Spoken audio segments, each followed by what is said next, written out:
है, भगवान ने विश्राम किया है। यहीं से भगवान श्री कृष्ण को वासुदेव जी टोकरे में रख के उस पार गोकुल लेके गए हैं। यही मामा कंस रहते थे और यहीं से मामा जी का राज चलता था भैया जी। ब्रिज 84 कोस में और 4 गांव निज धाम, वृंदावन और मधुपुरी 100 बरसा नंद गाँव। देखो अभी हम मथुरा के यमुना मैया विश्राम घाट पर हैं और जैसे अब हम चल रहे हैं गोकुल की ओर। सामने जैसे देखना पूरा हरा भरा जंगल है।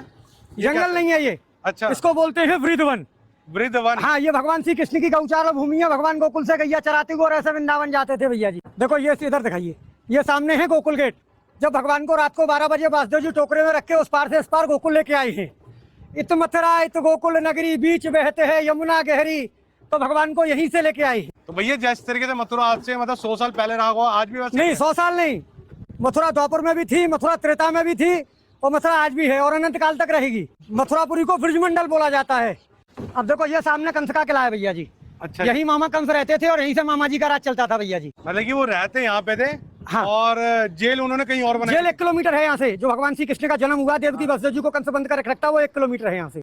और कंस का अखाड़ा यहाँ से 1.5 किलोमीटर है, जहाँ भगवान का कंस के साथ में युद्ध हुआ है। क्योंकि भगवान के साथ में कंस का जो शस्त्र युद्ध नहीं हुआ, मल्ल युद्ध हुआ। भगवान ने ब्रज में 4 चीज तो की नहीं। कभी पैर में पादुका नहीं पहनी भगवान ने। दूसरे नंबर भगवान ने कभी मुकुट धारण नहीं किया।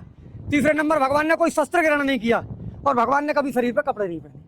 भगवान कृष्ण ने? हाँ, भगवान यशोदा मैया ने काली कमरिया दी थी, भगवान उसी को ओढ़ के रहते। और जैसे पीछे देखना, इनके बारे में बताइए क्या? देखो ये रानी घाट है जहाँ कंस की रानी स्नान करती थी भैया जी। अच्छा, कंस की हाँ, रानी। उसके बराबर में ये वासुदेव घाट है। ऊपर सामने वासुदेव गेट है। यहीं से भगवान श्री कृष्ण को वासुदेव जी टोकरे में रख के उस पार गोकुल लेके गए हैं।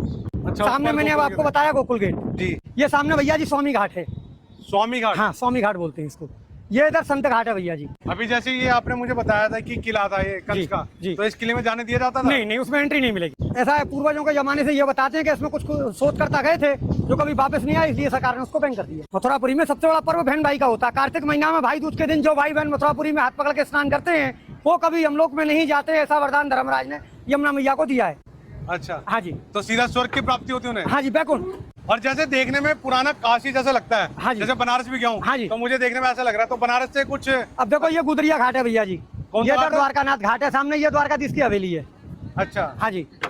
तो जैसे मैं पूछूं कि बनारस के जैसा लगता है, बनारस की कुछ मान्यता है यहाँ पे? नहीं, बनारस की तो जितने भी तीर्थ हैं 4 महीने सब ब्रज में निवास करते हैं भैया जी। सावन भादों क्वार कार्तिक।